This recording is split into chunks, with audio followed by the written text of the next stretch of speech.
गुरु गोविंद साहब और उनका खालसा पंथ या सिख धर्म के विषय में जानना बड़ा जरूरी है।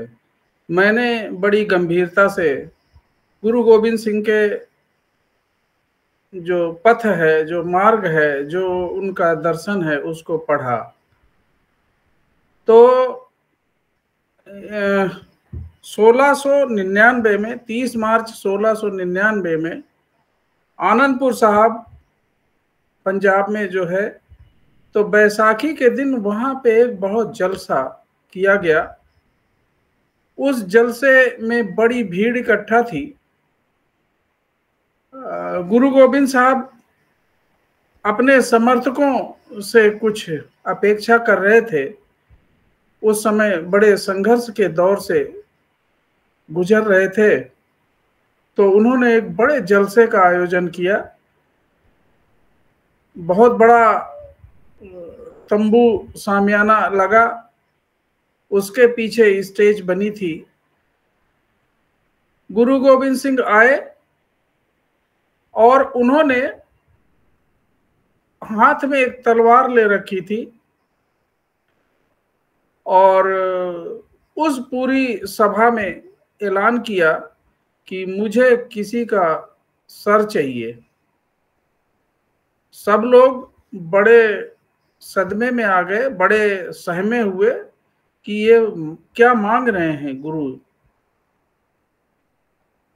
पुनः उन्होंने दोहराया कि मुझे किसी का सर चाहिए। उस सभा में जलसे में छाया हुआ था।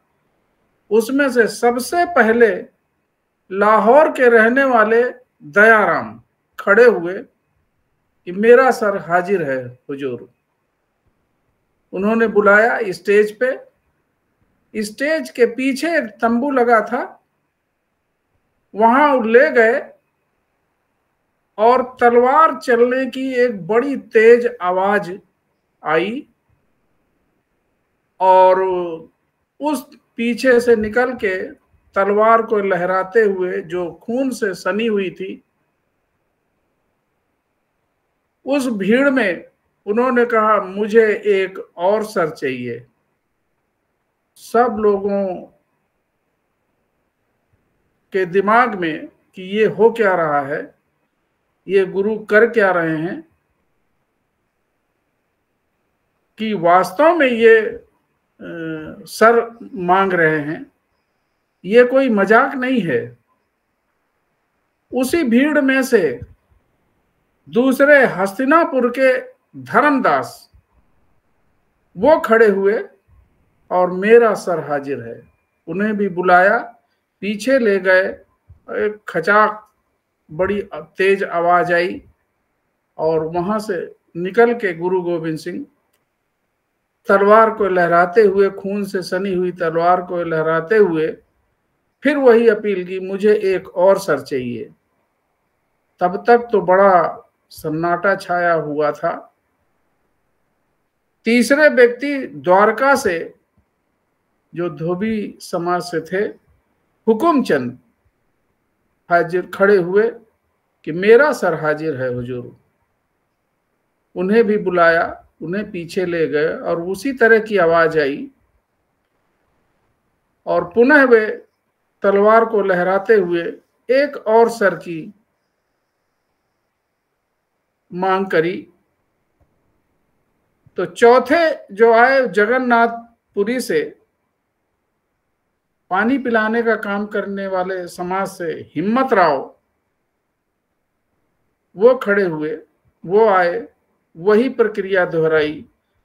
फिर उन्होंने कहा मुझे एक और सर चाहिए।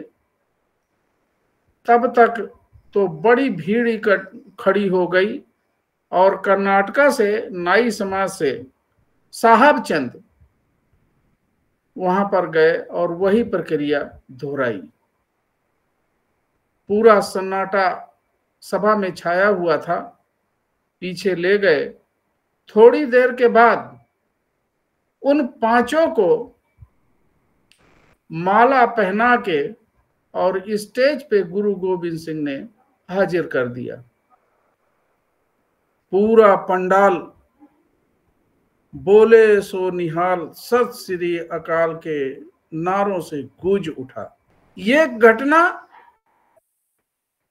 बड़ी असाधारण घटना थी।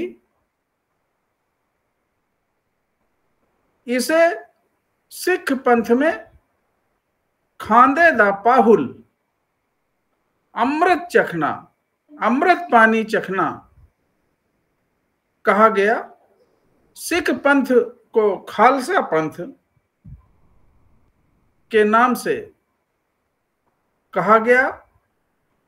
तो खालसा पंथ एक विचारधारा, खांदे दा पाहुल, अमृत पानी चखना, एक विचारधारा को चखना, एक विचारधारा को जानना, एक विचारधारा पे समर्पण, डेडिकेशन। वो कौन सी विचारधारा थी? खालसा पंथ की, मानवता की, जिसमें मनुष्य को बराबर समझने की बात कही गई, दीन की रक्षा करने की बात कही गई, दूसरों की पीड़ा को समझने की बात कही गई। यह है खालसा पंथ। गुरु गोविंद सिंह का ये दर्शन पंच प्यारे के नाम से जाना जाता है।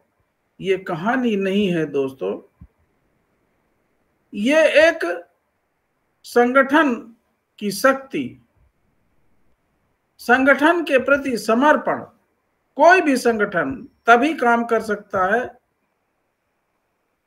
जब उसके मानने वाले लोग, उस विचारधारा के मानने वाले लोग उस संगठन, उस लीडरशिप के प्रति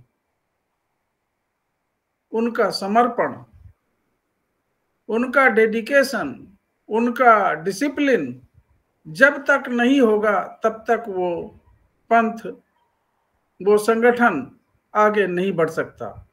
इन 5 लोगों के माध्यम से, जिसे मौत का डर नहीं है, जो मौत से नहीं डर सकता, वो संगठन के लिए उससे बड़ा डेडिकेटेड, समर्पित व्यक्ति कोई हो ही नहीं सकता। इन 5 वीरों को उन्होंने उतारा और खालसा पंथ पूरी दुनिया में छा गया। तो साथियों, ये जो संगठन है, बहुजन समाज के जो संगठन है, बहुजन नायकों के जो भी संगठन रहे हैं, जो भी उन्होंने आंदोलन किया, जो भी उन्होंने विचारधारा फैलाई, उसके मानने वाले लोग समर्पित लोग थे, जिन्होंने चाहे बुद्ध की, चाहे कबीर की, रैदास की, एक पंथ चल गया, एक पंथ चलाया, धम्म चलाया।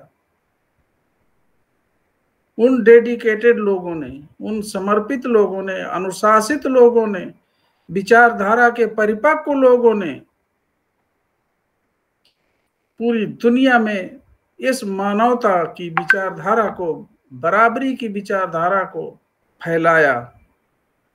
ये अनुशासन किसी संगठन में बहुत जरूरी है।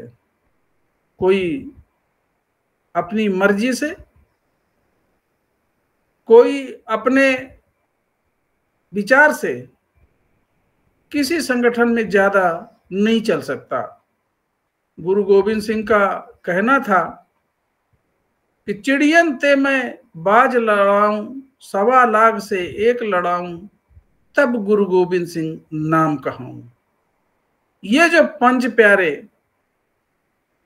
1.25 लाख के बराबर, एक व्यक्ति 1.25 लाख के बराबर, बहुजन समाज का मूवमेंट मान्यवर काशीराम साहब ने गुरु गोविंद सिंह के इसी सिद्धांत के आधार पर, पंच प्यारे के आधार पर, उन्होंने कैडर बेस ऑर्गेनाइजेशन बनाकर लोगों को विचारधारा की जानकारी देकर, विचारधारा से परिपक्व डेडिकेटेड लोगों को तैयार किया।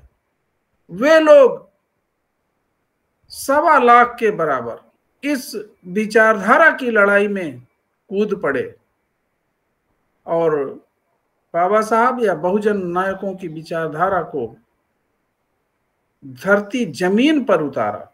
मान्यवर काशीराम साहब के इस चमत्कार ने उनके प्रति जो कार्यकर्ताओं का डेडिकेशन, जो समर्पण, जो विचारधारा की जानकारी फैलाई गई, वो उसने रिजल्ट दिया। तो साथियों, ये पंच प्यारे का जो सिद्धांत है बहुजन समाज के लिए, बहुजन समाज पार्टी के लिए बिल्कुल हूबहू लागू होता है। ये संगठन तभी आगे बढ़ रहा है, इस विचारधारा से सहमति वाले लोग ही, ये एक वैचारिक लड़ाई है, एक वैचारिक क्रांति है, इंटेलेक्चुअल वार है, विचारों की लड़ाई है, विचारों का संघर्ष है,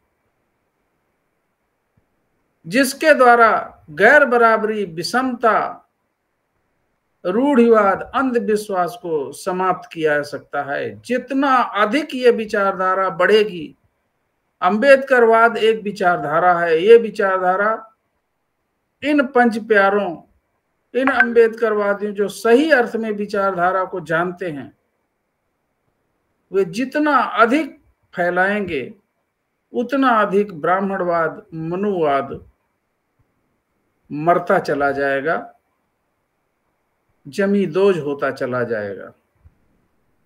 तो साथियों, ये पंच प्यारे का गुरु गोविंद सिंह सिख पंथ का, खालसा पंथ का ये सिद्धांत किसी भी विचारधारा के लोगों को अनुशासित, समर्पित, कटिबद्ध रहने की प्रेरणा देता है। जय भीम, नमो बुद्धाय, नमस्कार।